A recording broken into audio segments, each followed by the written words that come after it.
Oi, oi, big up everyone, man. Welcome to Monday Night X. We made it through the weekend. We're going to have a little review about Arsenal, and then we're going to get into the next week's game as well. Before we do, I want to welcome my guest. We've got Rashid here, but we have got Jez coming. He just finished up a little late with Lee Gunner, and we will be joined by Natster as well. But first off, Rashid, brother, big up, man. Shout your thing out. Hey, big up. Big up the chat as well. Big up to you, Aaron. Thanks for having me on. Yeah, it's time to get into Arsenal again. I had a nice Sunday away from Arsenal, and yeah, here we go again. Here we go again. Do you know what, man? Sometimes it's all right. Like the week before, it was quite nice when we didn't play because it was all right, and we haven't got anything to get our wraps on. Yeah, that's it. It was all right, wasn't it, to have that little bit of a break? And look, we come back. And we've come straight back to winning ways. Who'd have thought? And the hero, who'd have thought, you know? But listen, we're going to get into that now. And don't forget as well, people, like and subscribe to the video. It all helps, man. We're on a road to 250. And like and subscribe to the boys as well. Let's not forget that, man. The link should be pinned in the chat. So, yeah, show the boys some love. Jez will be here, like I said, soon. But, yeah, man, listen, there's only one sort of place to start, yeah? Of course, that's going to be the Leicester game because it's just the most recent game. And, mate, do you know what we see, brother? We see a glimpse of what life is going to be like with this front three. And I don't know about you, Rashid. I don't know about chat. I don't know about you boys watching up on catch up. Man, I am not convinced whatsoever, man. Like that front three. Let's put Ethan aside a minute. We will get to Ethan. Trossard. Yeah, it just ain't for you up top. You know what I mean? You blow hot and cold too much. And we actually saw once he'd come on to the left-hand side, he woke up all of a sudden. And talking about that left-hand side, Raheem Sterling, man, Jesus Christ. I mean, if a player wasn't finished before last weekend, he is absolutely finished. Raheem the Dream, it is game over for you, son. Mate, this front three is the worst front three, Rashid, not just in the Premier League. I generally believe, or it's one of the worst front threes in the Premier League, but probably across Europe, bruv. What's your take on this, man? Overall, the game, I wasn't surprised because we always struggle against the low block and the mid block teams. We always struggle. The front three, I was surprised. The thing is that Aaron, this is the thing. It's what's his name again? Sorry, Trossard as a false nine just doesn't work. Okay. The reason why is because of the way Arteta plays football. Arteta is not someone that has a short strike, a short player striker up front, and it's just not going to work. That's why we saw him doing better when he was on the left. I think any striker in the world, I don't know, any short striker in the world would not do anything with this manager. The only reason we scored and the only reason and this is one thing, Gal said this on the emergency stream. Remember, he said that it's a tactical genius or whatever. So I went and checked. We had a player from the academy, right? We had a player on the academy when we brought him up. Yeah, he was on the bench, right? Something like that. Deji at the end. Yeah, it was Deji at the end. But not the Tottenham Deji. I think the Tottenham Deji would have started. He would have started.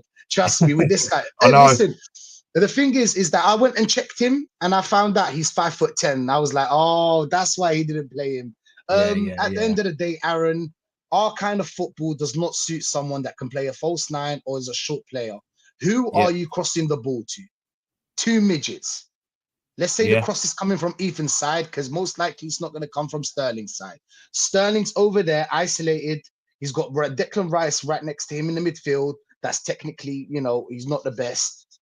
He doesn't have the best tech in the world. And you've got what's his name? Skelly inverting into the middle. I just think it just doesn't work, and it's impossible to work having a short strike. I think he should go for Moreno for the rest of the games. I know that you'll be shocked, and a lot of people will be shocked, and I think he should because it's the only way, Aaron. Think about it. What kind of goals have we been scoring since the beginning of the season? Just whipping in crosses. It's just boring. Man. It's just boring. And the amount of money we spent. Look, thing is that we're Stoke City now, and the amount of money we spent, you shouldn't be a Stoke City. that and the amount of money we spent, we should be playing real football and breaking down teams and opening up low blocks and mid blocks, and that's about it. And yeah, that's why I think Trossard struggled, and that's why, like you said, Trossard was way more better when he was on the left. But yeah, that's it, man. It was a bit more balanced, man. And like I said, I can't believe I'm saying it as well, man. Like Mikel Merino, before a week ago, we was all pretty much laughing at the notion, weren't we, about Mikel Merino being up top, because let's face it, big up Nats the brother. Big up, brother. We all were sort of laughing at the notion, yeah. I'll sort of start that just so you can hear that stuff. So we was all having a little joke about how ridiculous Merino is up front, because let's face it, the geezer's been an absolute car crash since he's came here.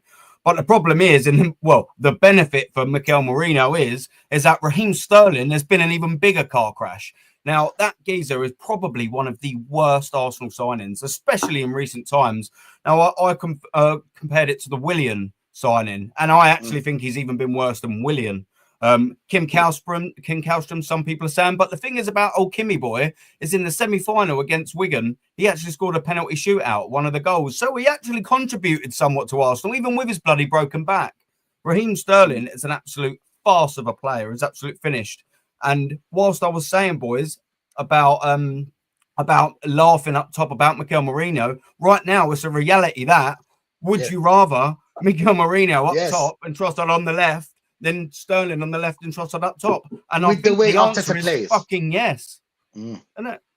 With the way Arteta plays, sorry to cut in, but it's just with the way that Arteta plays. I just feel like that's the best you can do right now, or just get someone tall for their academy, or just sign someone on loan that is tall, a 6'7" giant. Big up, Jez. 6'7" giant, and that's it. Just put someone there, go to the Serbian league or the Ukrainian leagues or one of them leagues. They've got giants over there in Scandinavian countries as well. Check any giant there and just bring him to the club. I think he will score, and he'll do better than Trossard as a false nine, because it's impossible to play with a false nine under Mikel Arteta. But yeah, there's this whole myth, guys. I've got to say, there's this whole myth of where do we get these players from? There's no one available. That's a load of fucking bollocks. Like, really, you could go anywhere on the planet. I could go to Lost Tribe motherfuckers in Polynesia and find talent. I'm not even joking. I'll put my life on it. And you can find that in any sport. There are athletes, there are talented people everywhere. You think there aren't Algerian ballers? There's Jamaican ballers. Big up to the Yardie man and all of that. Like Motherland and all that shit. Big up the Americas, South America, Central America, even North America. Obviously, Europe should go without saying, but even Asia, Southeast Asia, Australasia, there is talent everywhere.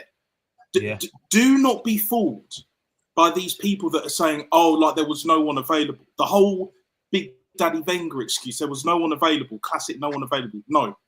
Pay me whatever you were paying them scouts that you fucked off to wherever, give me $1 million a year, give me $2 million a year, fuck it, give me 500k a year. I will find some top talent. Trust me, without even trying, I will find some talent. 100%. So if you're watching this, Arsenal, you probably are. Wire that to me, and then we can make it happen. 100%, man. Jezza, so basically what I was sort of like saying just while I was coming in, big up for being here as well, brother. You didn't have to. I know you've literally just finished up with Lee, man, so it's greatly appreciated. Even Dad is saying, Jezza, or Dad rather, is saying, Jezza, good to see you, and it is good to see you, bud.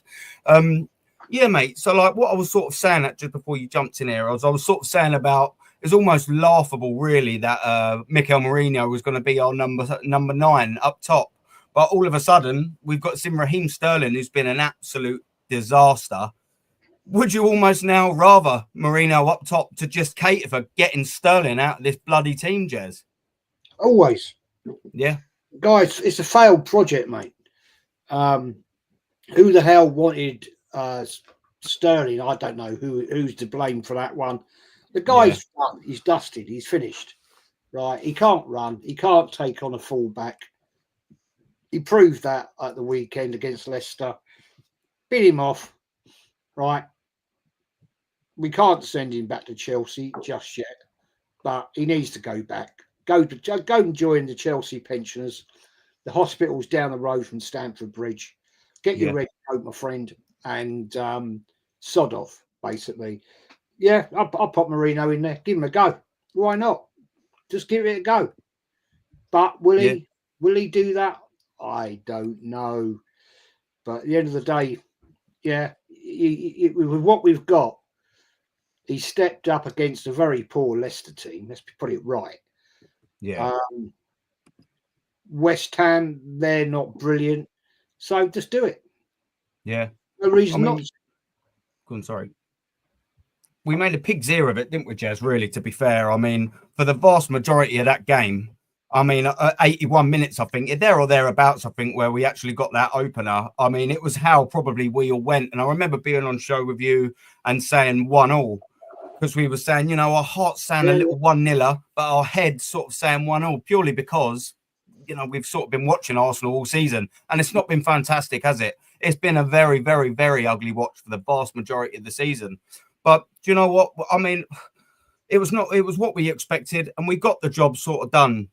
2-0, I mean, it's flattering, I think, but it's just a long term. And what I was saying, Jez, as well, is with this front three, probably one of the worst front threes in Europe's top leagues, by the way. And by that, I mean, in Europe's top sort of 6. But in Premier League, Jez, it's probably one of the worst in there, isn't it? This front three, I think probably everyone's bar up to about 15th gets in the Arsenal first team, apart from this particular player that I wanted to mention. And his name is, of course, Ethan Nwaneri.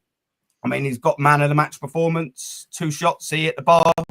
Unlucky, really, wasn't he, to be fair? I mean, fair dues to the boy. What we sort of got to do, because, we know obviously Saka's back, and I don't believe that Saka deserves to be dethroned. I know a couple of people have sort of said, about the Ethan Nwaneri hype, but it's easy to forget that Saka's been bloody good and he's been carrying this football club for 4 years. But what do you want to do? And I'll come to you, Rashid, as well, because I know you're going to have to sort of shoot sooner rather than later. So I'll get you in on this first. What would you do with the Ethan Nwaneri situation? And by that, I mean, when players are coming back, obviously he's got the right wing to his own now, but when players are coming back, i.e. the Sakas, the Martinellis, and everyone starts getting fit towards the end of March, early April, assuming they are, what do you sort of do with Ethan Nwaneri? Where's his place for you? I would start, to be honest, I wouldn't rush a player like Saka after injury like that. Of course. Hypothetical. Let's just say he's come back. End of March, he's fit. Let's say Saka next season. Let's say Saka fit and Ethan fit. I would create a competition between Ethan and Odegaard for the number 10 position. Saka, somebody else to compete with him, because I believe in competition in every set of life, in everything in life. There needs to be competition. If we're talking about, the thing is that if we're talking about on the right, we're talking about Ethan on the right. I think I'd play him for the rest of the season. Yeah. For the rest of the season. Even if Saka's back, I'll just start giving him, a little bit of minutes, microwave minutes. I'll start him with a little 10, 20, and we'll build it up on that, because that is a very dirty injury he has. And I think he's set back for another 2 months extra. I think he's set back for another 2 months extra. I don't know if it's not official, but if he is, I don't think rushing him back is the best option. But yeah, the whole Ethan and Saka thing, Ethan is a number 10 and Saka's a right wing. I don't think it's going to create any problem. This manager created this problem because Odegaard's undroppable. In football, there should be no one undroppable. No one in the 11 players on the pitch. No one. It's a squad team. Everybody gets a little bit of minutes. Just like Sterling. When Sterling came to the club, I didn't want him, and I'm sure you guys didn't want him, but I was saying give him a little bit of minutes. I want to see a little bit, maybe. But now I understand why he wasn't given the minutes. Obviously, bearing in mind with my, I have a take on the whole why nobody's working or the left wing is working. But to be honest, shooting back to the whole Ethan Saka, it shouldn't even be a problem. But to be honest, we need more competition in that right wing. If Ethan is to be dropped to a number 10, but you never know with Arteta, he might stay there. He might stay there for a long time until Arteta leaves. But no, 100%, man. And I'll couple this with a question as well. Big up AFC always, and big up in the chat as well. And if you haven't already, like and subscribe to the stream and the boys as well. The link should be in the chat.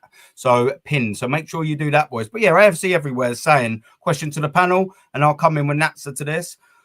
When does Saka, and it's sort of what I was saying as well, when he comes back, rather, I'll start talking English in a second, which for me should be next season. I totally agree with you, bud. Would you play Saka on the left wing and keep Ranieri on the right?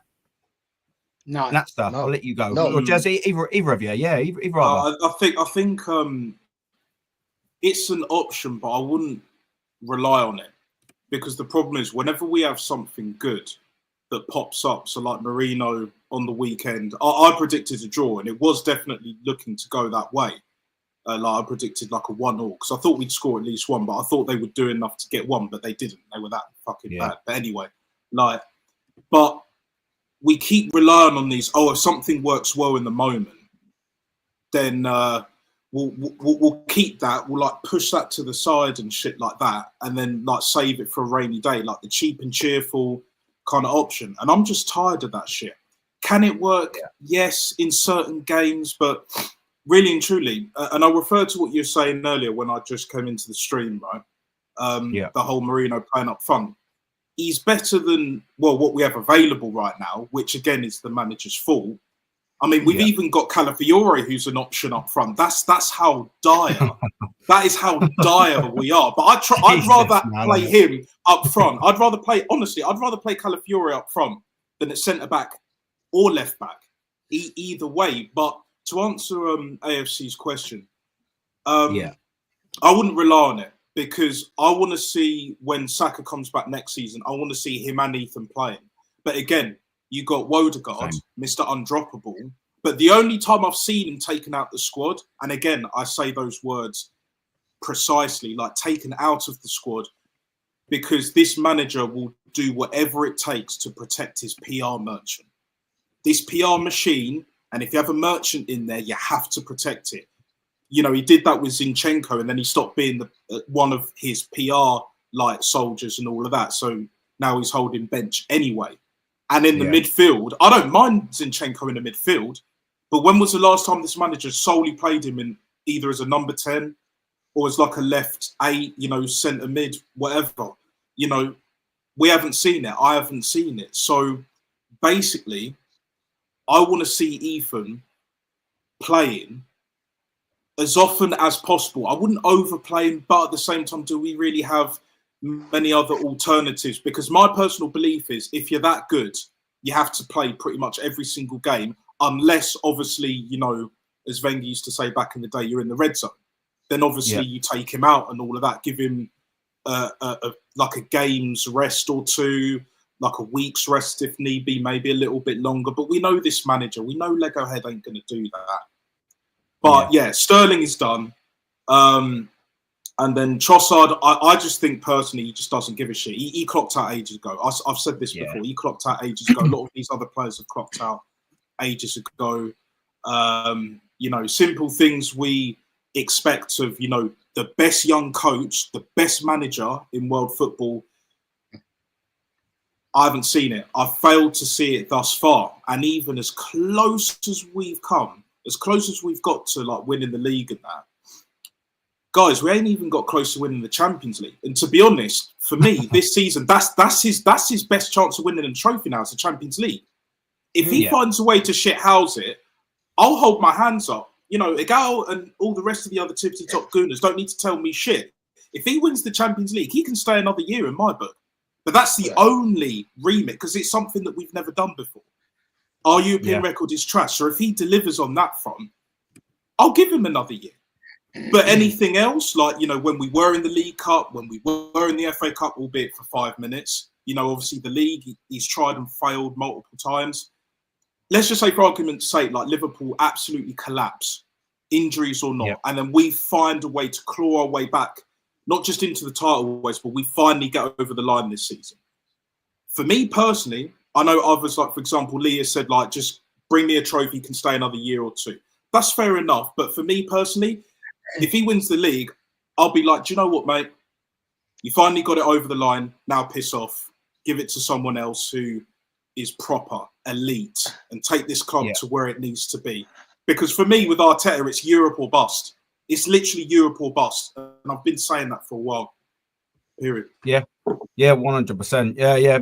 I will come to the chat after, but Jez, I want to get your thoughts as well on Ethan Nwaneri. Just like AFC always is saying as well, what would you do with the situation? Would you play both of them at once? Would you drop Odegaard? How would you sort of play both of them, Nwaneri and Saka, Jez? Well, I think it's nonsense that we're talking about Saka playing this season. Yeah. If we do that, I think this is disgraceful. Yeah. That shows absolutely no respect to the player in the fact that this will be another Michael Owen, right? Ruined before his time. Regarding playing Saka and Nwaneri next season, let's talk. Yeah. Of course, yeah. I'll tell you what I'd do. I'd have Saka still out on the right wing, natural position for him. Do you know what I'd do with Nwaneri? I'd put him in at 9. He can you'd have him up top. I would have him up top. He's a goal scorer. Yeah, it's an experiment. It's an experiment, but I think he could do it. He's got the pace. He's got the shot on him. He skimmed the post and the bar at the weekend against Leicester. Yeah, he can cut in. Would I play him out on the right wing? I don't know if that's that's the position for him. I don't know, but let's be fair. I would rather see Nwaneri at 9, right, playing in that role, than Havertz. Yeah, I'm into that, Jez. I think Nwaneri, with the right sort of coaching, he'll be another fox in the box. Yeah, he could have this sort of Ian Wright-esque type situation, right, cutting down the middle. I'm not saying right now at all he'd be a great number 10. Yeah. But pre-season, when we go again to America, that's what we do. If I was the manager right now, I would say, give it a go. Give it a go. Let's see how it works out. Because I don't know the summer schedule, who we're going to play, where and when and whatever. But we'll be up against a couple of decent teams. Give it a go. That's what pre-season is for. The kid's keen. He wants to prove himself. He's trying to he's cut into the team now, right? He's cut his teeth. So let him go. Take the shackles off, let him run, and see what he can prove. That guy has got an amazing talent. And if we had the manager that Arteta is supposed to be, right, he would do this. He would actually experiment with him. Other managers would do it. So give it a go. Let him have a chance.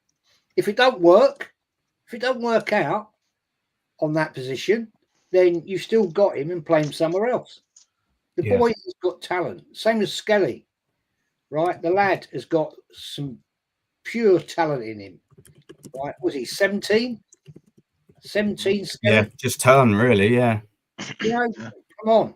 You know, he's got a lot to learn, but he's doing a bloody good shift. So, Arteta, I know you watch these shows. Listen, right? Listen to what we're saying and do the job, because otherwise you're a fool. Yeah, 100%. Before I have my say on it, Rashid, I know you got to bounce, brother. Shout your channel up, man. Where can we find you? What you got coming up? Arsenal Revolution TV should be having a show on Wednesday, so keep in mind, guys. So big up to everyone here. Big up to you, Jez, Natstar, as always. Big up to the whole chat. And we'll see what we'll do against West Ham. We'll see against the next game and the game after. This roller coaster ain't gonna stop. It's not gonna stop this year. It's not gonna stop next year. For me personally, I think we will win a couple of games, but I just don't think we should be giddy about it. But in my opinion, let's keep Moreno up front. Yeah, let's keep Moreno up front, because that's the only shot. That's the only shot we got. That's the only shot we got, man. And it's absolutely diabolical that we're actually playing. We're actually getting a centre mid, or is he centre? No, he's not. He's a number 6. That is, I don't know what he really does. And we're playing him up front as a number 9. And now we're going to have to play him for the rest of the season. We've got a lot of games left. we're gonna have to play him for the next season after 800 million spent. So everybody let that sink in. That should be a warning shot. That should be emergencies. This is A&E. It's done. It's done. You should be very worried about this team if you have a number 6 playing as a number 9. But yeah, big up to everyone, and thanks for having me here. I got to shoot. Sorry, guys. Always, brother. Take care of yourself, man. Absolute pleasure. Yeah. People, like I said, don't forget to follow Rashid, man. He is an absolute. But he made a great point, Aaron. Like, he's a failed midfielder. If he's not good enough in midfield, and you're meant to be the best coach in world football, you try it. Okay, you did try it. It worked, but it's Leicester. Let's be real. Leicester are shite. Rude will probably get the sack. If it's not this season, it will definitely be the start of next season or in the summer. Let's be real. And they could go down as well, because we know Southampton are finished. They're only here for the parachute payments. They are disgraceful. My brother mentioned something to me over the weekend, saying that Southampton, if they keep this up, they could get very close to breaking Derby's record in terms of 11 points, isn't it? 11 points. I know it's we're coming towards the end of February, start of March, but look, stranger things have happened. I don't see them getting a point at this moment in time, and I haven't really seen them much, but I don't need to. I've seen this before. They were better when they drew against us 3-3 when we needed to win at the Emirates. I remember watching that game. Wally Walcott scoring one as well against us. So yeah, man, it's just same old. Like, we've literally got Lego Head 2.0 and the Sweet Prince as striking options now. Like, literally, that's all we have. But what I will say before I let you guys go, I'll jump to the chat once you finish. No problem. What you said just about playing Ethan as number 9, I kind of agree, but it would only work in my eyes if he plays like a false 9. Maybe not exactly like Bobby Firmino, but basically just like that false 9, because he has those qualities being a natural number 10, where he dictates the play. Like, he's the vocal point, but he's not. Because one thing I don't want him to be treated like Jesus. And yes, Jesus is done because of all the injuries and all that. But I've rated Jesus, in terms of ability, but for a while, like since the World Cup, we know deep down he's been finished. But basically what I'm saying is that if Ethan gets on the ball, like we play him in the right areas. And then if you're going to put a ball in, whether it's Saka when he comes back, whoever's playing out on the right, or Trossard, and then when Martinelli comes back, play it low. Like, recognise that, Ethan's 5'9", 5'10", he's my height, basically. Not the same build, but, pretty much same height, because I'm not that tall. Why are you going to play like these 6'6", 7 foot, plus balls into the box, knowing that they're not going to reach? But then when we had Havertz before he popped his hamstring at that, we weren't doing that. And yes, he can't head the ball. For someone who's 6'4", I've never seen a guy that tall be useless at heading a football. I've never seen it in my life. Yeah, it's absolute donkey. Man. Giraffe and donkey rolled into one fucking bifter, mate. But anyway, it's basically, I would love for Odegaard to be dropped, but I don't see it happening. And the only way it would work with him being in the team if he plays deeper. This whole Odegaard being number 10, the regenerated Ozil, because that's basically why a lot of these fans back him still, because they see the Ozil in it, just like they see the Wenger in the manager. It's done. Yeah. Both of them have failed in those regards. Facts, and I think I mentioned this before. I think it was either Rashid's channel or Northside. I remember saying roughly along these lines rather, that when you play Odegaard like deeper, like as a 6, he's good enough to receive the ball like on the half turn in our own half, and I've not seen him lose the ball there. And this is just my opinion. Ish, but not anywhere near. Obviously, not anywhere near the same feet. But you're saying, basically saying that type of midfielder coming back. He's basically like the opposite of. He's the opposite of a Declan Rice. Declan Rice is a destroyer, whereas I see Odegaard as like a recycler from the futsal kind of tree. Because if Odegaard was playing futsal, he'd do very well. But it doesn't translate when you hold on to the ball for too long, because the pitch is bigger. You have to make quicker decisions, especially being the Premier League, faster pace. And you know what? You actually make a good little point there, and what we're going to say now is right. Is I wonder if there is something in that, and by this I mean it seems like we're going to lose Thomas Partey, and I'll come to the chat in a minute. Apologies. It looks like we're probably going to lose Thomas Partey, and I know apparently people think we're going to get Otamendi. I don't think so. I definitely don't believe if we are to, it's done like everyone's claiming. But there's something in this Odegaard, and I wonder if they'll have him sat next to Declan Rice as an option. And by that, I mean, because obviously we all know Thomas Partey is really good with his back, isn't he, to the goal. So he obviously receives the ball and he's very good at turning, opening his body up and progressing the ball forward, dropping the shoulder and beating a man. He's very good at that, Thomas Partey. And we haven't got anyone else in the team that is actually good at that. But Odegaard ain't bad at it. And I wonder if there's something in that. And by that, I'm going to link what I'm going to say about my Saka and Ethan Nwaneri thing as well.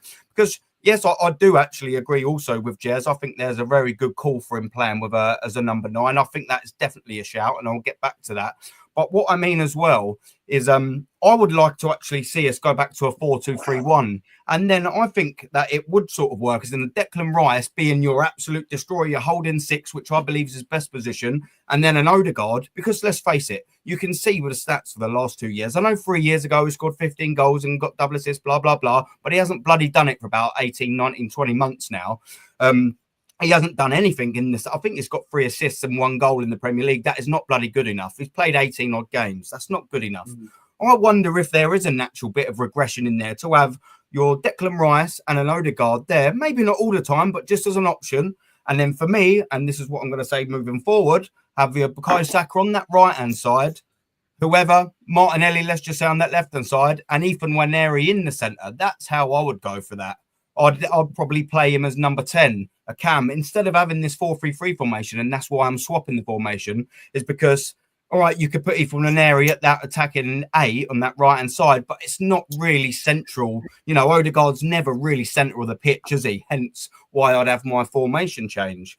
And then obviously a new striker in to accommodate it. And then when you're looking at that, I'd like a new left wing. But then I'm thinking, Ethan Nwaneri, yep, he could do a really good job. Bukayo Saka and an on-form left winger and the new striker with Declan Rice and then Odegaard at the base. I'm thinking that could actually sort of work, because then you're taking all the pressure of assisting and scoring off of Odegaard, which he clearly is failing to do. His shooting and everything has been absolutely pathetic, by the way. It's been woeful for a long, long, long time. And I'm very, very disappointed in that, because when Bukayo Saka got injured, he should have been the one, especially as a Captain Coward. He failed to step up to the mark. He is our captain. He should have been taking these games by the horns, by the scruff of the neck, and going, do you know what? Yes, my mate Saka is out, but do you know what? I'm going to step up now. I'm going to be scoring the winners. I'm going to be cutting inside and scoring them goals. I'm going to be making that world-class assist that gets us a 1-0 win. That turns the Aston Villa 2-2s to a 3-2. That turns the Brighton 1-1s to a 2-1, etc., etc., etc. Stops us getting bloody dumped out of the FA Cup and pathetically done in the Carabao Cup. We see the Odegaard of this season in the Carabao Cup, though, because at Newcastle, we had an opportunity to make it 2-1 and put a bit of pressure on them. And what did he do? He absolutely fluffed his line. I'm just going to come to some of the chat and then I'll bring Jezza in. Gun down, big up, bruv. Big up for being here, man. Yeah, I wouldn't brush Saka back at all. Yeah, my question earlier was a little bit hypothetical. 100%. And we owe it to that man. We owe it to that lad to give him a proper recovery time, because we have flogged him for the last 3-4 years. We owe it to him to keep him fit and get him ready there. Gun down, should have got Elise, but what do I know? Well, you actually know a lot more than Arteta in terms of transfer market, because I would have bloody got him and all. At the price, yes. Would he have come? Yes. Do we need him? Yes. I mean, it's an absolute no-brainer. I mean, look at it now. We could have absolutely done with him, even a Neto at Chelsea, but Elise would have been my 100% pick of the bunch. Yeah, Dad, as a hammer, I'm laughing about the way Saka is being rushed back. I hope not, yeah, but I can see why. Rest him or screw him. How about your manager thinks he knows best? He will end Saka's career, and that's a very good point, Dad. And I know by that, you mean we've already half ruined it now. If we rush him back and he gets another injury, we'll end him. He will be absolutely finished. But it'll be the end of Arteta as well. 100%, absolutely, because his star boy is man that gets them draws to wins. The geezer that's carried him. I don't know how it got broken shoulder. He's carried us for that long, you know.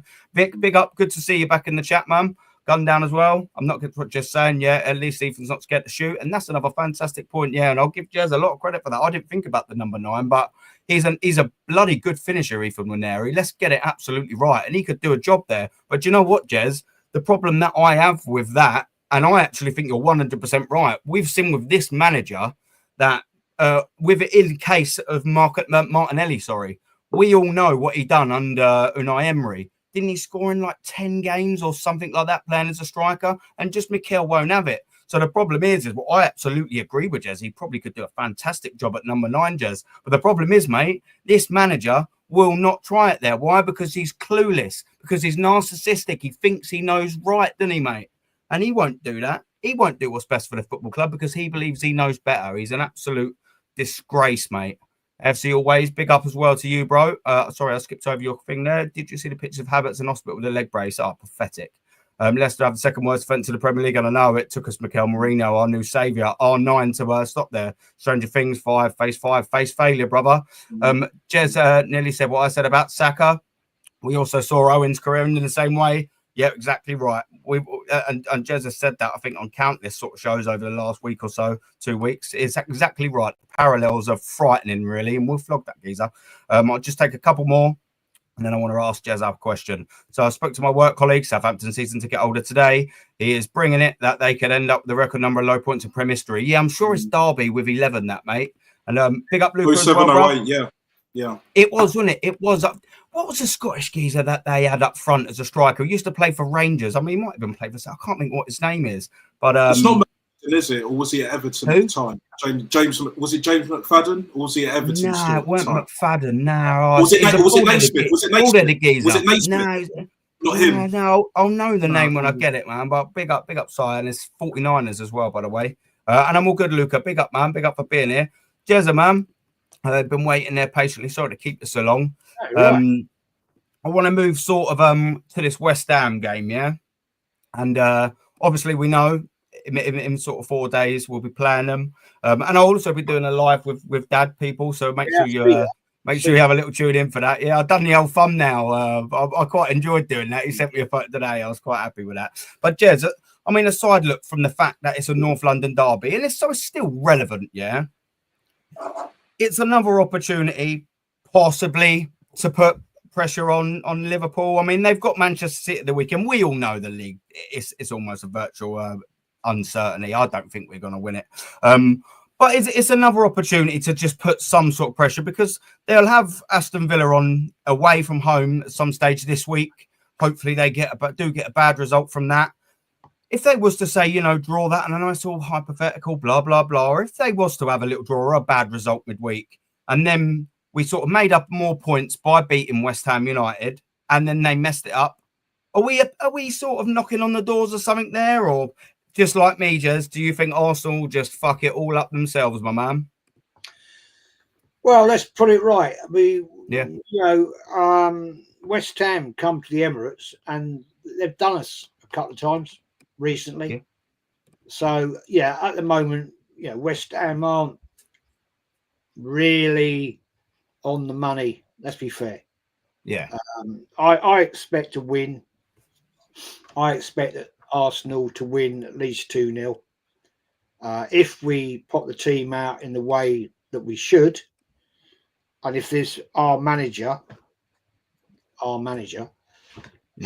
actually puts it right, then I expect to win. Yeah. The Liverpool game is going to be an interesting one, but do I have any faith in Arteta to put it right? No, I don't. Because we know what he likes to do. He likes to tinker. He likes to play. Right. Will we see Mourinho up front starting? I doubt it. You know how it works, people. You know how it works. Yeah. It'll be the same old shit, right? That he will do. Yeah. Trossard, Sterling, and Wary. Whereas I'd mix it up totally. I'd totally mix it up. I'd put in Wary in the middle. Yeah. Yeah. What you're playing in the centre, would you, down the front, or as a 10? I'll put him in the middle. Put him up. Yeah. I'll put him in the middle. And and totally outfox West Ham. Yeah. Outfox them. They're thinking, fucking hell, what's happened here? We've now got to contend with this guy coming through the middle with Partey, Odegaard behind him, Rice behind him, feeding him. That boy, if you feed him with the right amount of decent ball, he'll score. Yeah. He's got the pace, he's got the talent, he's keen, he's hot, he wants to prove, and he's got that talent with the ball to outrun defences. Will Arteta do it? I doubt it. I very much doubt it. Because that's the narcissist prick that he is. But we'll wait and see. But I want a 2-0 win minimum. No disrespect to West Ham at all. No disrespect to your dad. Right? But they're not great at the moment. This is a team that Arsenal really should put to the sword. Yeah. Didn't last year. Cost us. It was the roles reversed the other year, wasn't it? 2-0 loss. Yeah. We'll see. We'll see. I'm definitely Jez, I'm definitely hoping, while I've got my dad literally sat right next to me like that, I'm definitely hoping it ain't going to be the same again, because this is going to be on camera, and I'm not, trust me, he will never let me live that down. And until one of us goes first, mate, he will never let me live that down. So Jez, I'm praying, mate. 1-0, I don't care how it goes in, whether the ball just trickles over the line, whether it's contentious, whether it's a crap own goal, I don't care, man. We just cannot lose after this Saturday, man. We just cannot lose. I'm having a couple of sleepless nights just thinking, Arsenal, if you do that again last year and you mess us up, and I've got my dad just laughing in my face for 90 minutes, yeah, it's not going to be fantastic. Nat, so what do you reckon, my man, about West Ham? How do you reckon we're going to line up in that front three? I'll ask you that first. Yeah. Well, what I want to see and what this wet wipe of a manager wants to see and what he'll do are two totally different things. What I think he'll do is basically same old. He'll have Lewis Skelly as a left back. Yeah. The whole inverted crap again. And again, we all know this. Lewis Skelly is a left eight. He's a centre mid. You know, he ain't a left back. And he'll probably start Ethan again because he has to. But see, for me, like, I'm very old school, innit? I love a 4-4-2. I'm one of them guys.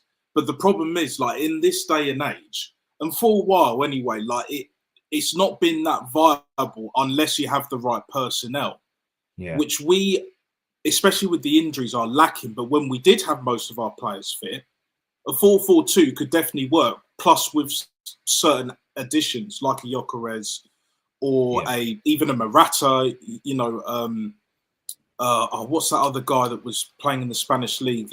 Not Drivel, it's Dovbyk. You're on about Dovbyk? Yeah, that's it. Yeah, Dovbyk. Yeah. Any one of them strikers plus a Ethan or even a Marino at this fucking point, but just like. Yeah, he'll definitely go with one up front, and that's all we can do. Whether it's a 4-3-3, whether it's a 4-2-3-1, I reckon it will be a 4-3-3. He'll obviously start Odegaard. He'll start Rice. He'll start Partey in that midfield. He's not going to tinker with that. Timber will play right back. The centre back and the keeper will be the same as it has been.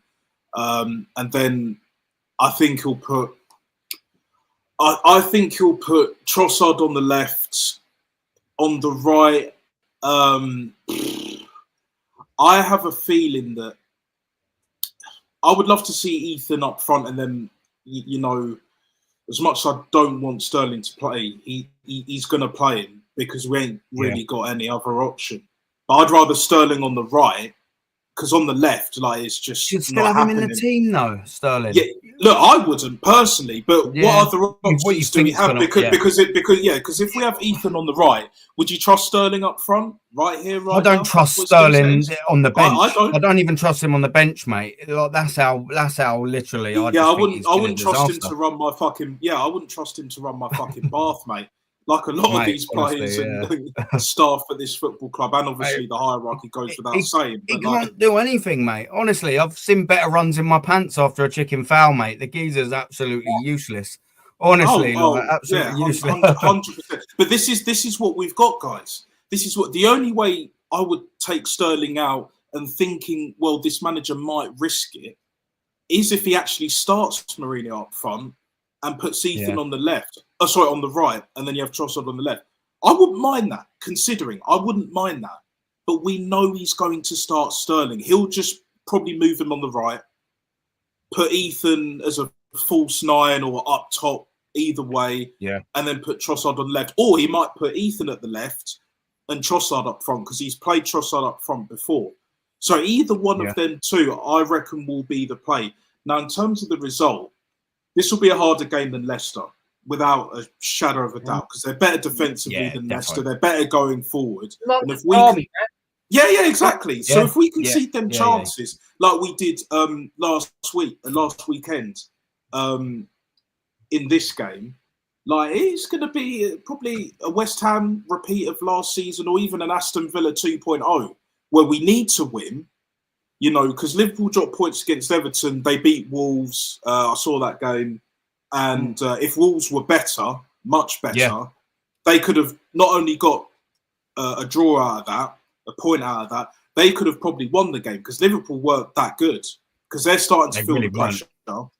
But even then, I remember Gonz was saying in one of the streams he did with another content creator, like, Liverpool will probably end up winning the league with less than 90 points. And I agree.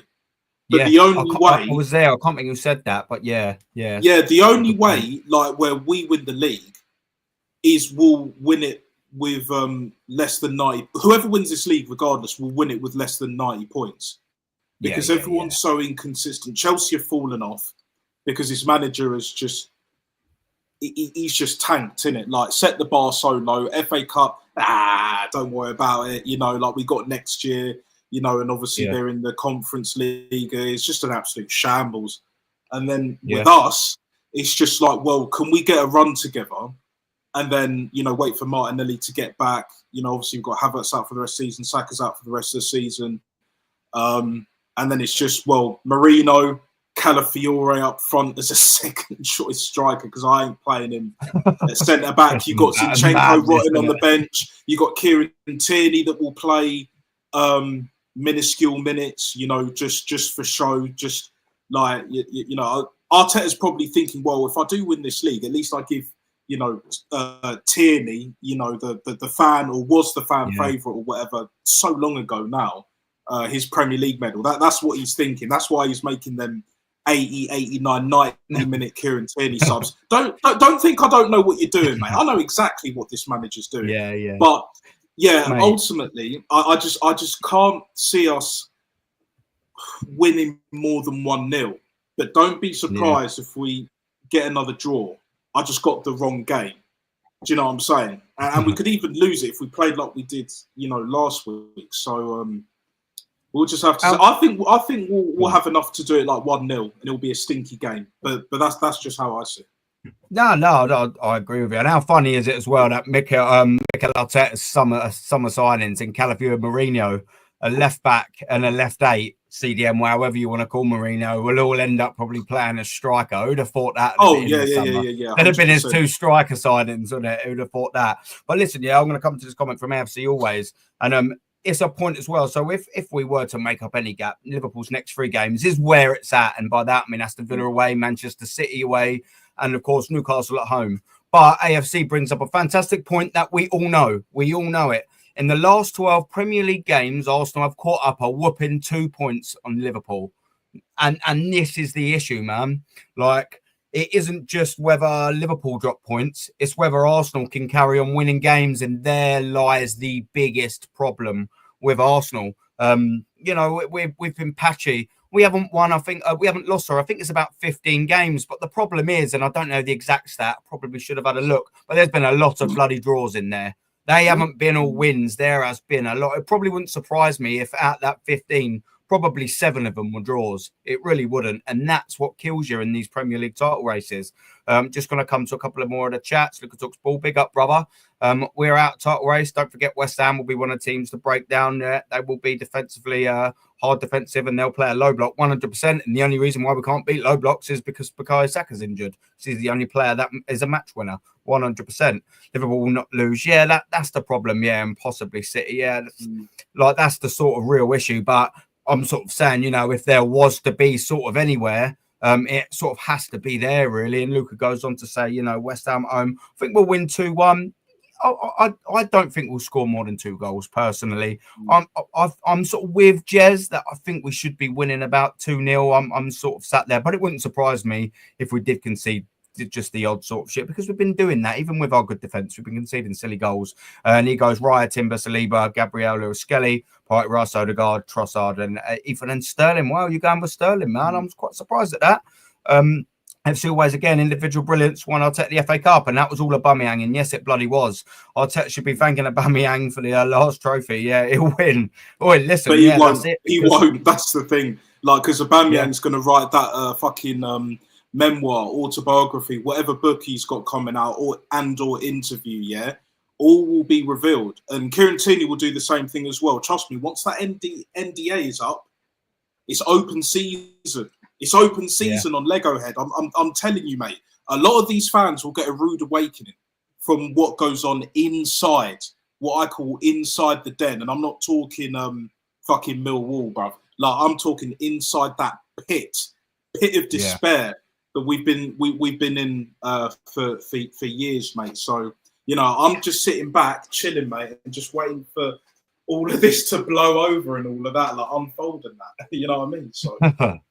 No. Big up chat as well. Don't forget, like and sub to the boys' channels, Rashid's as well. The links should be still pinned in the chat. Luca's got to say here, brother, Mourinho up front. Why is this fan base gassing over Mourinho? Listen, they gas over absolutely everything, didn't they, bruv? It's been one game. Yeah, I know. What if he doesn't do it for West Ham? Yeah, mate, we're not beating Forest away. And this is what I was going to say, Jez, yeah?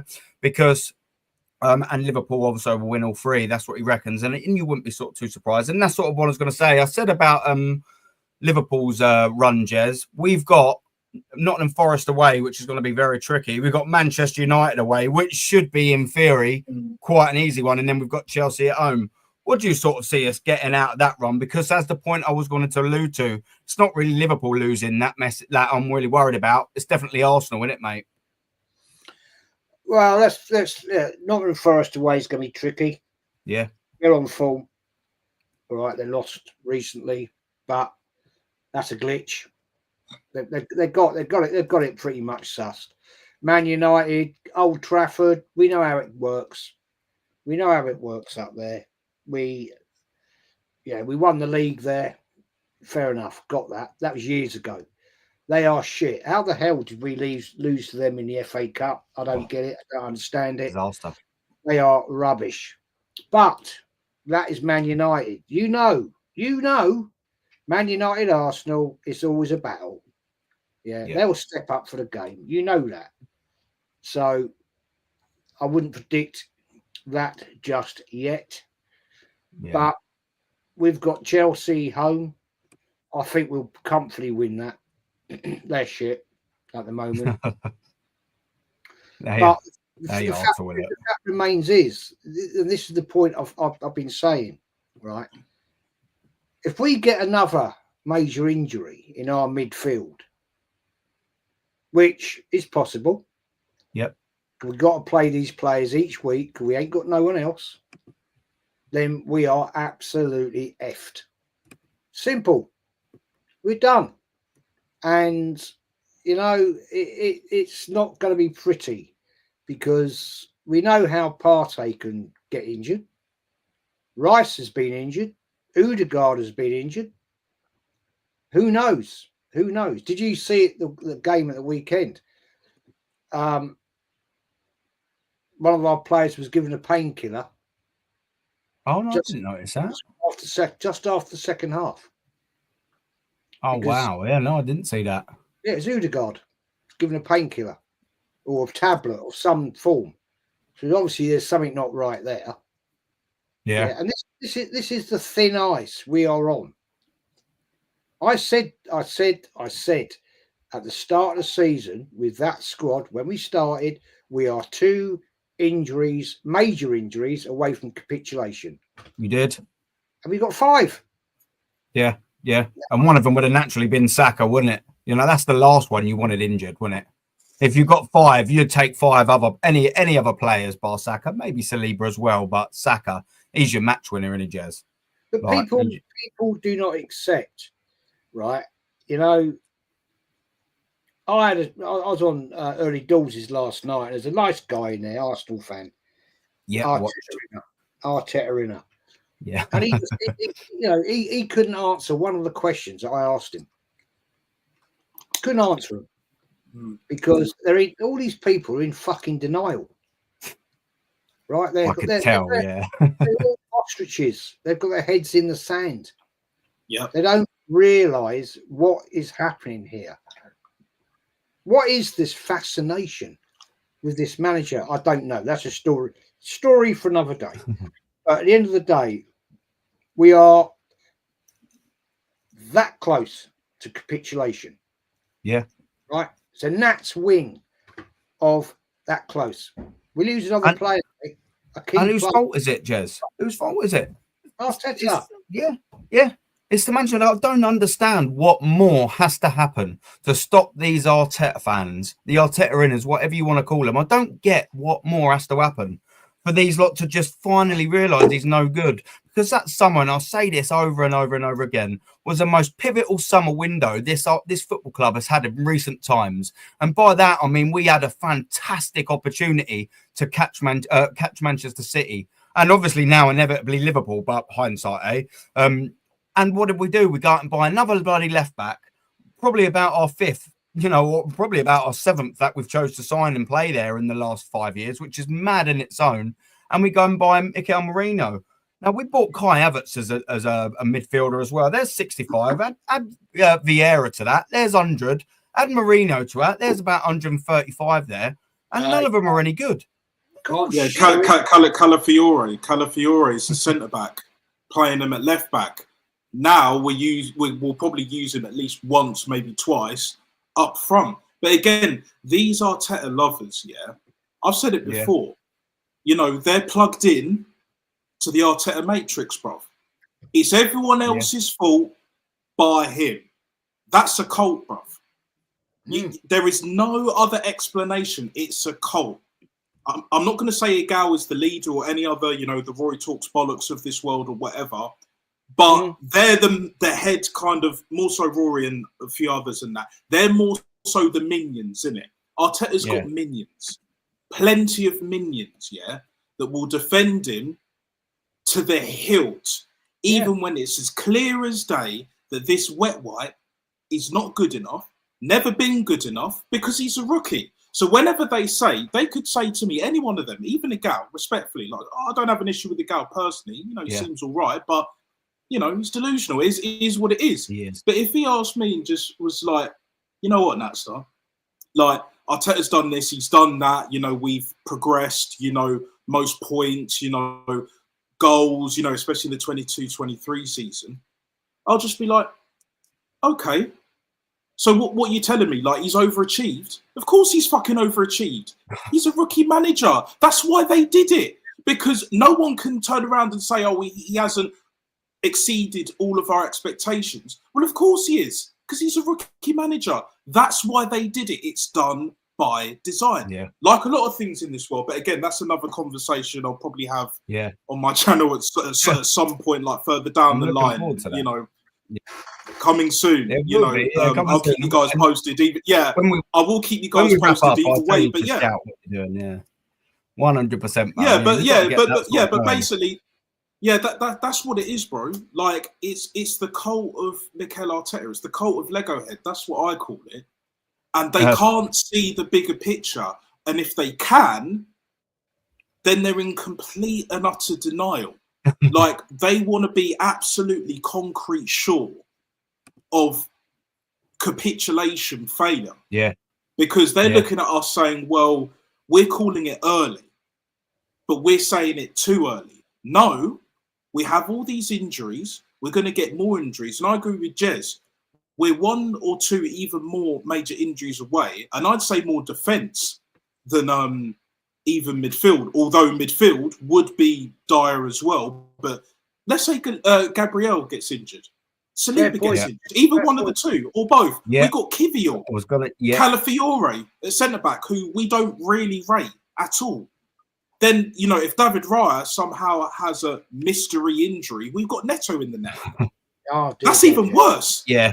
That's it. And stranger things have happened. You know, Stranger Things 5, Phase 5, either way, mate. Like, we are in dire straits, but they won't turn or they won't change their minds until we're out of the Champions League. And that's just the fact of life. That's the situation we're in. That's why this manager's going to be in next season, because if we finish 5th, we'll still, as far as I'm aware at the moment, we'll still qualify for Champions League. Yeah. So Opta, 98%. 98% is it in England, exactly. And that's according to Opta, stats. Right. There you go. So unless it's 6th or lower, then he's staying. I know this. We're going to win the Champions League. People are telling me we're going to win the Champions League. That's what I'm glad you brought that up, Jez. Yeah, I was gonna sort of close-ish and that make our last topic. Yeah, the Champions League, Jez. It's madness. Like what we're sort of doing here. And I said this to Rashid off air, yeah. And I'll sort of ask you this, Jez, right? Going in the Champions League, right? We're in the last 16, whoever we'll get, we all don't know just yet. And you sort of will expect us to get to the last 8 with the teams that we're pitted against. Milan, you see them lose. Was it to Feyenoord? Was it in PSG? And was it Juventus? It might be the other way around. I might have got that wrong. Apologies if I did. But you know, I would have thought that we'll get past them. But when it gets to the last 8, then we're not messing about. And what I was saying to Rashid off cam was basically, do you know what? If we was to get like a Bayern again or a Barcelona, maybe not Real Madrid because they've got a severely good front three, but I could sort of see us going away in the first leg. And let's just say we got a draw because there's no away goals. Just for argument's sake, we got a draw and then we come back to the Emirates.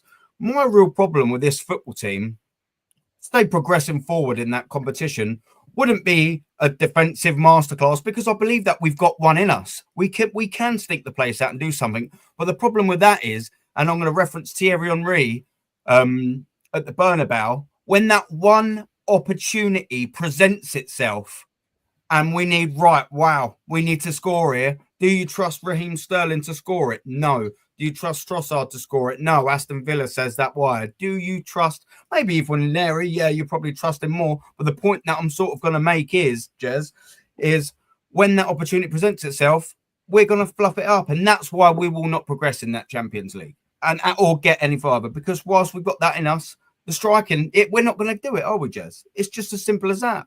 It's laughable that we're going to win the Champions League, Jez, isn't it? Well, come on, let's be real. Come on. We're going to find out Friday night who we've got. Yep. Yeah, in the last 16.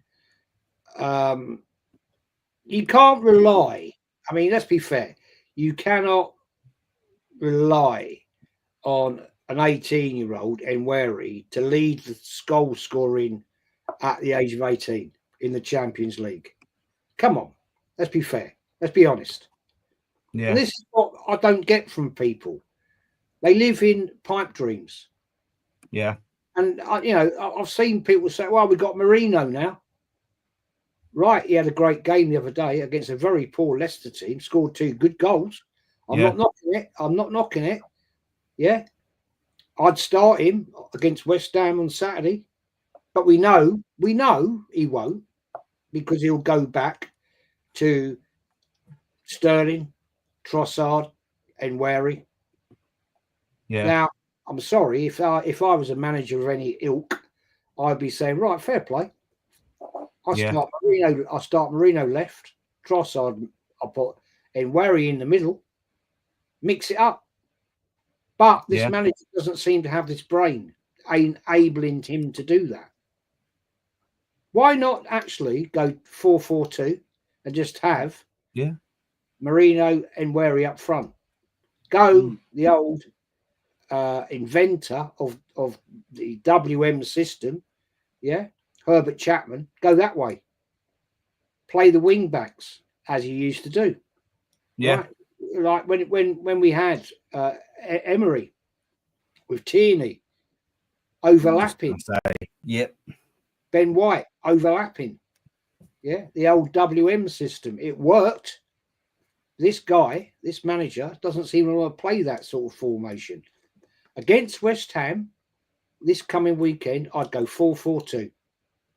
Yeah, you said that, so didn't you? Yeah, I agree. You know, I fucking love a 4-4-2.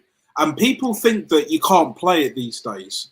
But the truth of the matter, the truth of the matter it'll come back in fashion. They always exactly. They always come back in fashion, didn't they? Yeah, you're absolutely right, Aaron. And the thing is, Don Carlito, I think, said it best. I'm going to paraphrase it. I don't have the exact quote, but he was saying, like, you know, when it comes to football, like, you know, I have, like, you know, a Vinny, a Rodrigo, you know, when they last won the Champions League last season, he was basically playing a 4-4-2 without any real strikers. And then you got Mbappe this year. He's trying to fit them all in, but you can't. Yeah. Well, I would play, you know, as 3 strikers personally, but with the 4-3-3, it's more 2 wingers and a striker. And Mbappe is more of a left winger, and he prefers to play that rather than a striker. But for me, what is it? We've got Ben White coming back at some point soon. I don't know. Should be soon. Like, he was on the bench, I think, against Leicester. So as an example, like, you could play him right back, and then you could play like Timber as like a right mid. As long as he doesn't do extra running, it could work with a Trossard playing left mid. You know, and my pick would be Tierney, but he'll probably play Lewis Skelly at left back. And like Jez said, play Marino and Ethan up front. You know, switch it up. And if you have the right players with enough ability, the right personnel, with the right instructions, you know, again, the in-game management that Jez, you know, Aaron, Guns and Northside, etc., have criticised this manager since he's been here. Once you have all of them in tandem, it will definitely work. But again, this manager will not do it, and he doesn't see it, because if he wants to be here long term, he's going to have to switch it up. Regardless. If you started that lineup, right? We've just talked about that. Yeah, I agree with you exactly. Yeah. If it's not working after 20 minutes, change it. That's what managers do. Wenger used to do it. Managers before Wenger used to do it. If it wasn't working after 15, 20 minutes, you're thinking, nah, it ain't working here, boys. Well, let's change it then. Go. Yeah, Unai Emery used to make half-time substitutions when he was with us. He's doing it now at Villa, and look how that's working out. Villa are waiting like us, who they're going to get in the last 16. You know, it's paying off for them. And they've bought, like Marlon, they've bought Rashford, they bought a few others in as well, alongside what they have, like Onana, who I wanted, you know, as a party replacement, you know, and obviously Leon Bailey's, I think he's injured now at the moment, but again, he's another one, right winger, bad boy from the motherland as well, so he's another one. And then obviously John Duran, they let go to Saudi. But they've got proper players, but they've also, most importantly, got a proper manager who we used to have, something that we don't have. And he plays 4-4-2. You know, like what you were saying earlier, Jez, like we played wing-backs under Unai Emery. When we slapped Valencia in the semi-final, before we got slapped by Chelsea, what was it, 7-1 on aggregate? I think we beat them like 4-1 at their ground. I think we beat them 3-0 at home, and then it was like 4-1 at their ground. You had Aubameyang playing sort of like left mid, you know, in like a 4-5-1 without the ball. But then when we have the ball, it's 4-4-2 with Laka and Oba combination. It worked like a dream. Forget Raheem the dream. We were actually living the dream. And that could have been a reality. Europa League, European football. I was gutted. I didn't cry, but I was close to losing my shit. And I was so deflated as well. But with this manager, we're not going to see it. And it's a simple change. Without the ball, 4-5-1. Or you could even do 4-3-3. But with the ball, 4-4-2. It works. It worked 5 years ago. It can work now in 2025. It's only been, 5-6 years. And like you said, Aaron, and I fully agree with you on this, it will all come full circle. Because the whole Pep, Arteta, you see it with Amorim job right now, failing. And other managers of that ilk, obviously Ten Hag tried, failed. Yeah, he got a couple of trophies, cool, whatever. But You know, you see how that ended up. Like, we're seeing the death of these scrubby managers that think they know better and are trying to overcomplicate the game. When football's always been a simple game, regardless of what era, you want to say this guy's better than that guy, this guy's the GOAT or that guy's the GOAT. It doesn't matter. And the likes of an Unai Emery, Carlo Ancelotti, who's still going, but there'll be other managers that come through, maybe an Eddie Howe. I've always rated Eddie Howe. And obviously Newcastle are kind of having the reins pulled in on them because of like PSR and all that. But they will spend more in the summer and next year and so on. So they'll get a hell of a lot better. He's another one that can do it. But there are other managers and there are players that can play 4-4-2. Right mid, left mid. You could put them at wing back. You could even have 6, 7, 8 at the back without the ball if you want. I don't care. I'm all for like a park the bus / low block, the kids call it now. But then when you have the ball, counter. That's the one thing that I don't understand about this manager. When we like park the bus, when we get the ball back from doing that, why don't we counter? Whether we're playing 4-3-3, whether we play the 4-2-3-1 like you suggested, Aaron, or me and Jez's 4-4-2. Just shake something formations. Exactly. But when we get the ball direct, what did Wenger used to do? I know everyone played 4-4-2. Fergie played 4-4-2. Everyone was playing 4-4-2, especially in the Premier League. But when we got the ball, we did it differently. United had a different way of doing it, but they still countered, but in their own way, innit? They were a bit more direct and maybe not as resolute defensively at times, but they were like, well, against better opposition, we'll shut up shop a bit, but against the lower teams, we'll just blow them away, which is what they did. And we kind of did that with more finesse. Whereas with now, it's basically just like, well, we'll do the low block thing, but when we get the ball, it's all this U-shaped football, back and forth, back and we go again, slowing it, all the way down. Imagine if we get like a Leverkusen. Let's just say, for argument's sake, we get past the last 16. I don't know if we can get Leverkusen in the last 16, but I think we could get them like in the quarterfinals. But let's just say we get to the quarterfinals, like pretty much everyone expects us to, and then we get a Leverkusen. Forget Real Madrid, forget Barcelona, forget Bayern Munich. We're not beating a Leverkusen. So then what are the likes of Igao and everyone else going to say now? You know, like, because clearly Xabi Alonso doesn't need time. He won a domestic double. Like, Leverkusen never won a league before. They never won it. It took him, one season? It took him 8-9 months to get Leverkusen on that league, Bundesliga map. He was one game away from doing the lot. One game away from winning the lot. Undefeated. Yeah, one game away. Yeah. Look, one game away. What a season. That was it. Yeah. AFC always is sound as well. Yeah, about this made me chuckle, man. I had to jump to say the Gal, man. He is a character, and I'll tell you, Jez will know more about Gal because he's been on a few shows, well, plenty of shows. And I was on Lee's, and it was the first time I was on with him, and I can understand how people want to go at him because it's so easy to, isn't it, Jez? When he says things like this, Gal said it was a masterclass performance from Arteta and Mourinho. Masterclass, and this is where, and Jez was at this game, by the way. That just shows the IQ and just everything about Jez, man. He's absolute quality. He was at Anfield 89. Now that's a bloody masterclass. What is the gal saying, man? It's absolute madness. I just want to take another couple of things, and then I will come to a close in a second. But there's one more quick question, yes or no, I wanted to ask a few people just before we do. Marino playing off the last man whilst on Airy feeding in, bringing attention to himself and to get the wingers open through the channels. Love it. Yeah, absolutely. We could have done with a Tedro right now, 100%, bruv. And Daniel, big up. Daniel, it's the first time I think I've seen you in the chat, so big up, fella. For Arteta, the test is really on now, and we have these injuries. He cannot wing it forever, like he has done for the last 5 years, my friend. And the proof is going to be in the pudding come the end of the season, man. Listen, coach your way out of it, mate. Coach your way out of it. 10-10 January transfer window. Yeah, exactly. 10-10 January transfer window. I didn't want no signings.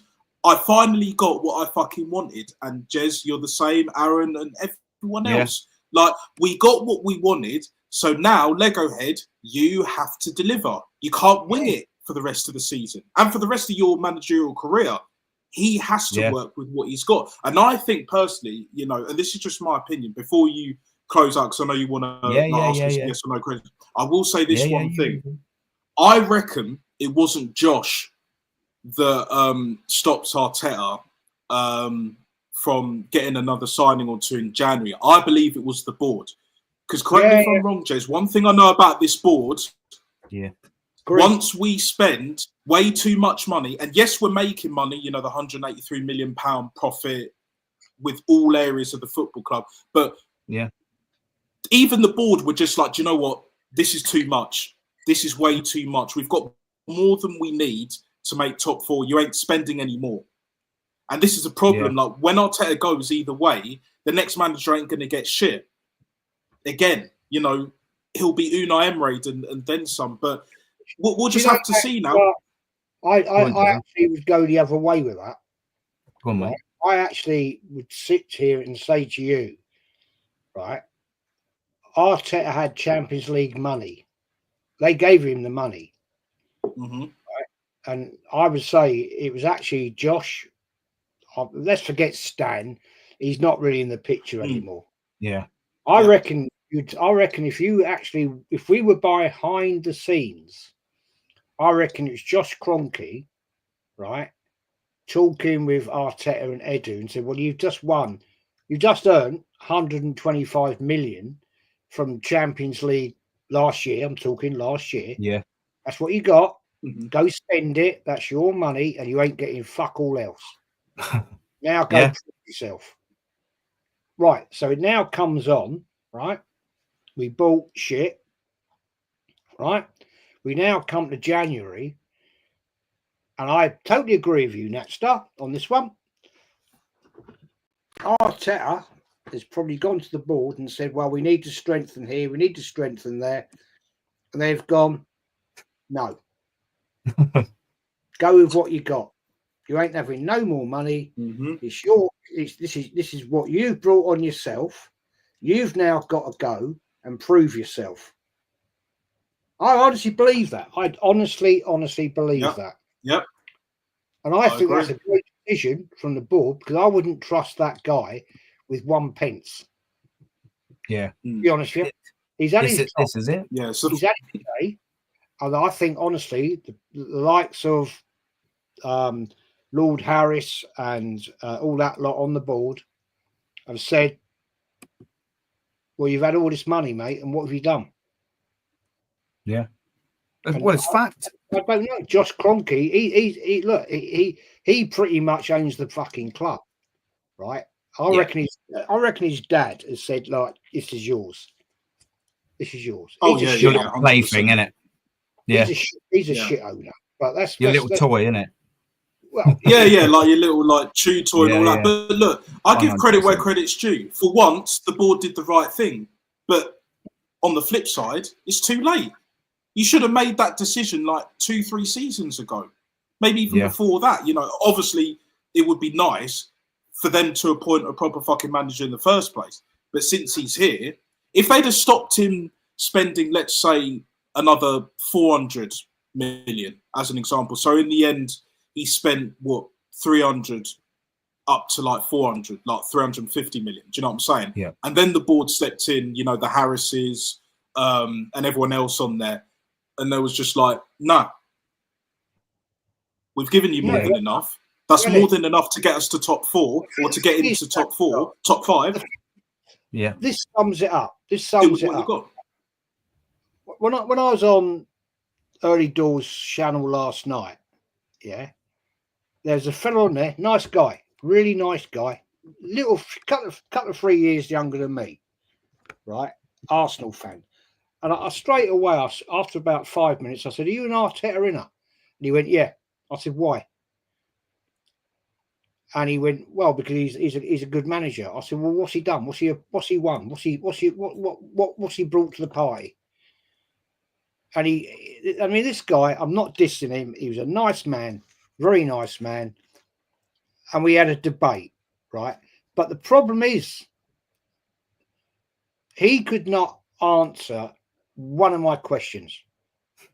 because he straight away came out of the classic comment. Well, who'd you get instead of Arteta? I named him 3 managers. Like that, they won't come to Arsenal. I said, you keep having a laugh. Simeone, 5 million a year. You offer him 15 million, he'd be breaking the door down. You know what I'm saying? Okay, mate. We'll break a few other things as well. We'll break a few of the players. This is what makes me laugh. Now, I'm not having a pop at this guy, right? Yeah. Yeah. I said to him, you've watched Arsenal damn near as long as I have. Whether he has or he hasn't, I don't know. But hey, whatever. Yeah. I said, you've seen Arsenal go, and we've done the same thing since 1974. Lack of investment. Get by it, until we have a proper manager like George Graham, Arsene Wenger, who gets in the players, right, and gets us over the winning line. 100%. I said to this fella, right, where did we get George Graham from? Didn't know. Fucking Millwall. So I was almost going to say to him, well, let's go to Millwall now and get their manager, shall we? But I didn't say that. But at the end of the day, they've got him from lower clubs, even with what's his name? Denial. We got him from Bolton, didn't we? Denial. I try to say to this fella, look, mate. Respectfully, I could have lost it with him, but I didn't. I thought you was gone, Jez, when I was watching that thing like that, and I could see you. I'll watch it later for sure. I haven't seen it yet. It was on Early Doors. Big up time. It's Tony's channel, and I'm not gonna fucking like embarrass him. He's a good player. You know what I'm saying? Yeah, he's good. Yeah, big up time. He could not answer one question that I threw at him. It was all deflection. And like people were coming in the chat and saying, well, why have you signed him? Why did you get this manager? This is what is the cancer in the fan base. This is the problem. I get it. I get young fans. I get it. They've never seen, they're young people. They've never seen Arsenal win fuck all apart from one FA Cup or maybe a couple of FA Cups in Wenger's last days and under this manager. I mean, I even said to him, right, when we won the FA Cup, COVID, who won it? Who scored the goals? Couldn't answer. I said, wow, I thought that would have been one of the easiest questions he'd have answered. Do you remember the quarterfinals against Sheffield United? They had 2 goals disallowed. If they had those goals allowed, we would have been out. Was that Martinez's first game? Because Leno got injured around that sort of time, didn't he? And I think that might have been Martinez's first appearance back. I'm sure something like that. What about the semi-final against Man City? What happened in that game? Who won? Who scored the goal? Right, okay, we move on. Couldn't answer. So I went to Chelsea against Chelsea, right? I said, who scored the 2 goals in that game? Copy and paste. Right, and Chelsea lost one of their best players with a hamstring injury, ironically, right? So I then try to be nice. I said, what did Arteta do with the man that won the FA Cup? By the way, it was Aubameyang. What did he do to him? Binned him off. Because Aubameyang, he couldn't handle.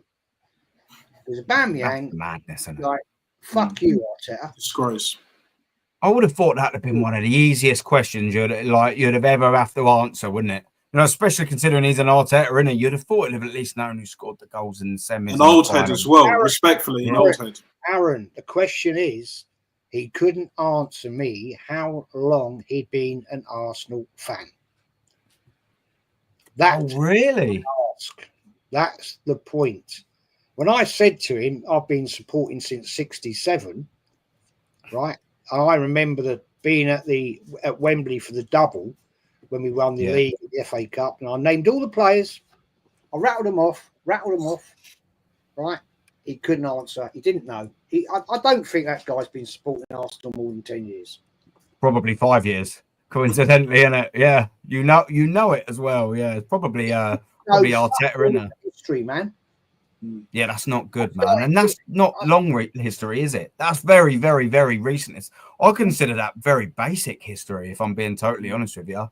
You know, especially for an Arteta, innit? You'd think you'd have known who won the bloody trophies, but he probably just thinks it was Arteta. I could have been a nasty bastard, right? I could have been, and said to him, tell me about the 78-79 Cup final.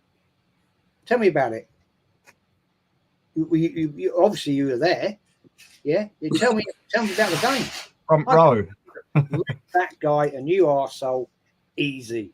But I didn't. It wasn't my channel. If he'd been in my channel, he'd been like rage quit, innit? Or it wouldn't even just be a rage quit. He'd just leave, innit? He just like bounce, bounce. See, you was putting him right under, Jez. You was putting him right under, and I was sitting there watching it. And I was thinking, and I could see how the way you were going and all that. And I was sitting there thinking, yeah, he is owning this geezer. But I could see you getting annoyed because everything you was asking, he was just deflecting, wasn't he? Just batting off this and all that. And you were just trying to get a bloody answer out of the geezer. He couldn't answer me because he didn't know. Yeah. And there lies the issue. Hendon's quite. Yeah, it was talking of the devil. Yeah, talking of the devil. It was on Mr. Tone's channel. Good evening, my friend. How are you doing, Tone? I was going to ask you, gentlemen, as well. You two boys. Wednesday night, 6 o'clock, if you're about, with Kenny Ken, right?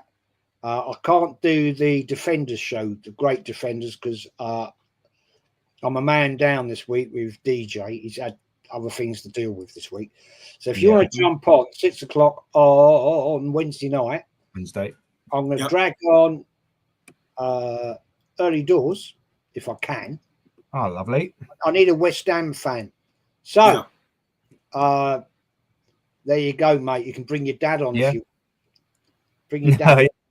Well, oh yeah, definitely. If I could do the I will be there. Yeah, I can be there because I'm working on the Thursday, not the Wednesday this week. So I can make that. I'm doing something. Go on, sorry, Jess. I've got you an Insta. It's Natster official, NATSTER official. Let me get it. Let me put it in the chat. I'll get that up there for you. So it's basically just my name and then official, all lowercase, all one word. You know, so I'll put it in there. It'll be a clickable link for the chat. So yeah, that's and do you know what better way to make a little end? So people, just before I wrap up, 21 likes in the place on the stream. Very well done, chat. You've been absolutely amazing. Don't forget, like and sub. The links are pinned in the chat, people. There's one question I wanted to ask, and it's just a very simple yes or no before I do wrap up, and then we'll go around and do the channel things. And it's by Luca. Big up, Luca, brother. Talks ball. Do you think Saliba will stay? That's to you first, yes or no? And no. By that, I mean this season. Sorry. No. Oh. You think he'll be gone? Think he'll be gone in the summer? Yeah, I think his head's been turned. Yeah, I say no. Yeah. I think he's out the door already. Jezza, what do you reckon? Will Saliba leave in this summer transfer window? I wouldn't be too surprised, mate. Yeah, I'm going to go to a full house. I think it's quite worrying unless we do pull off something absolutely miraculous. Unfortunately, I think it's Saliba bye-bye, and that's absolute devastating news. And you know what the biggest problem with that is, people, is that not only is it devastating that he'll leave, it's double devastating because I think the person that will sign him just won't be good enough. It'll be nowhere near his level. Well, we've got his replacement. Like we've got why do you think Arteta by Calafiore? That's the replacement. I know, but we know that's the case. Jez, even you know, deep down, that Calafiore is what Arteta wants as the replacement. But he's the same manager that said, oh, you can't play two left-footed centre-backs together. But that's what we're going to end up with unless Gabriel goes in the summer at the same time. But the only way both of them will stay, and I'll end it on this, is again Champions League. If he wins the Champions League, they'll both stay. And I'll even say give him another year. But just 1 year, just to see how he does. But again, we all know that's not going to happen. So that'll be it for me. And That's it. Big up, man. Everyone, thank you very much for watching. Tony's bottled it. He's bottled Tony's bottled it. He's bottled it. What's going on, Tony? I'll tell you what, this West Ham block, they like to make out they're big. Hopefully they bottle it on Saturday and all, Jez. Hey? All right, fair enough, Toe. Get your dad on, mate. Get your dad on. We need a West Ham on it.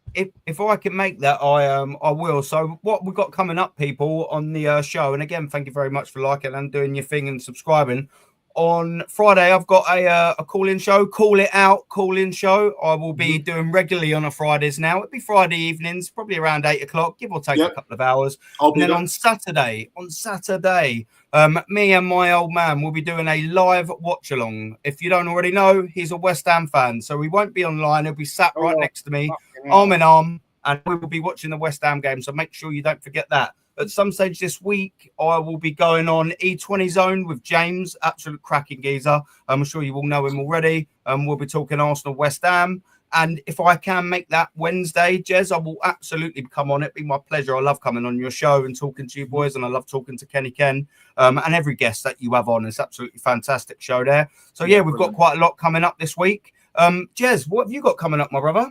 Well, look, mate, I've just seen that comment there from Tone. Mate, I was only having a laugh, mate. Sorry about that. Oh, yeah. Respect. Yeah. Respect. You know, I was having a giggle. I feel fucking awful now seeing that. No. Look, listen, you know, we're all sort of adults, you know, it's all in sort of, you know, all in the right place, wasn't it? Do you know what I mean? The heart, we're not to sort of know. But Jez, what have you got coming up, my friend? You're always here, there, everywhere, Jez. Yeah. Wednesday night, 6 o'clock. I'm gonna talk about the Arsenal, West Ham, and whatever with Kenny and you gentlemen, if you can make it, and it's all good. So yeah, I'll be looking forward to that, man. I'll be looking forward to that. If I can make it, you know, I will absolutely, I'll absolutely do, because I love jumping on your show, man. People, just give me the opportunities. Do you know what I mean? To come on this platform, and I will always appreciate and respect that gentleman that you call the Godfather down there. Always, man. Napster. I was going to ask, because you know we put your Instagram in the chat. Yeah. But we keep talking about doing this channel, man. What's going on? What's going on, bro? There's a lot of shit going on that I need to sort out in my own life, but I will have something up at some point. I'm not going to give a time or a date for sure, but I will have something before the end of the season. That's for that. It won't be that long. But there's a few like bits of admin that I've got to sort out personally. You know, I need to get my shit organised. Really, that's the truth and brunt of it. But yeah, you do. You know that I am like Lee Gunner's late. I'm disorganized, you know, that's a hell of a combination as an example. But once I get that shit sorted, you know, again, obviously, Jez, you mentioned before, like Wednesday, if you'll have me on, I will be there, because you're on.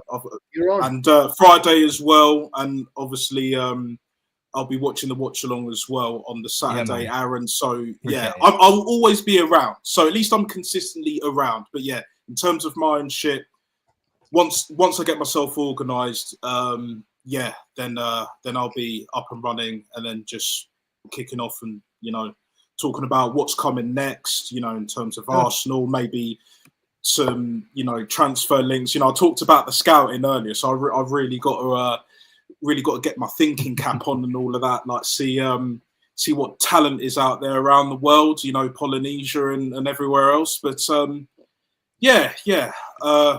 you know, bigger things are going in soon. So, but again, thank you, Aaron, for inviting me on. As always, I never take this shit for granted. You know, never, man. And never will. Man. Yeah, never will. But yeah, you're absolutely right. Got to sort myself out. But yeah, soon enough. And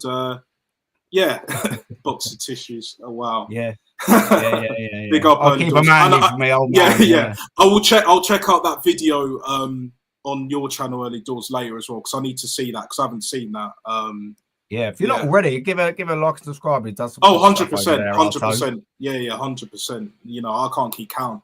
the amount of channels I've subscribed to, innit? You know, I'm trying to keep this thing going as well, trying to keep the algorithm, you know, circulating. So I'm doing my bit. I just need to do a bit more, but you know, soon come that, you know, that we'll get there. You'll be good. That day will a little bit of advice. A little bit of advice. Just get something. Get your first video out the way. Yeah. It's the advice that I was told. Just get it. Just get the ball rolling, because the longer you leave it, the longer you'll leave it. Essentially, just get something in there done. It doesn't have to be set up all fancy dancy. Just get something that is true. Going, man. That is true. I'm a perfectionist in it. That's one of my major flaws in it. Like I love trying to get things right, even though I'll never get to, at least to start with anyway. Yeah. But look, that's just you'll hold yourself back. You'll hold yourself back. But yeah, people, Napster's Instagram is in his chat. Jezza, my link as well. Jezza's link. Rashid's link is pinned in the chat. We are out of here, people. Yeah, thank you very much for watching. It's been an absolute pleasure. Fantastic show. Sorry it's overrun a little bit, boys. I do apologize, but it just means we're all having a good time. But on that note, enjoy the evening, the rest of you. Big up, man. Thank you very much for supporting. And Arteta out. Everyone out.